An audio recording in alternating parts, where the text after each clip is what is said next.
Құрметті мектеп және медициналық колледж түлектері, бүгінгі таңда жоғары білімі бар мейіргер денсаулық сақтау жүйесіндегі сұранысқа ие және бәсекеге қабілетті маман болып табылады.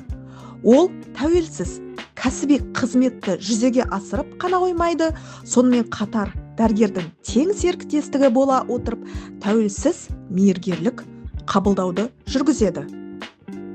Мейіргер ісі білім беру бағдарламасы бойынша оқыту, денсаулық сақтау бакалавр дәрежесін бере отырып, мемлекеттік үлгідегі диплом алуға мүмкіндік береді. Оқу мерзімдері: 11 сыныптан кейін 4 жыл, медициналық колледжден кейін жеделдетілген бағдарлама 2 жыл 6 ай, мейіргер ісінің қолданбалы бакалавр біліктілігі бар мейіргер ісі мамандығы бойынша диплом иегері үшін 10 ай. Түлектер қайда жұмыс істей алады?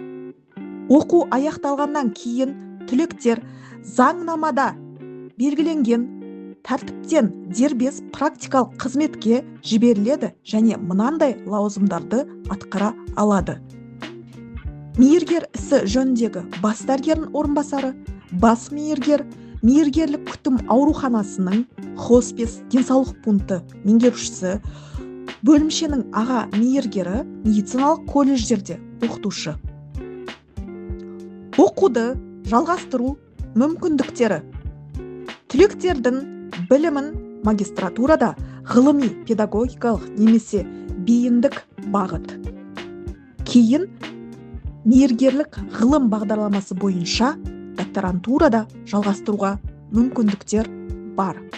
Оқу түрі күндізгі.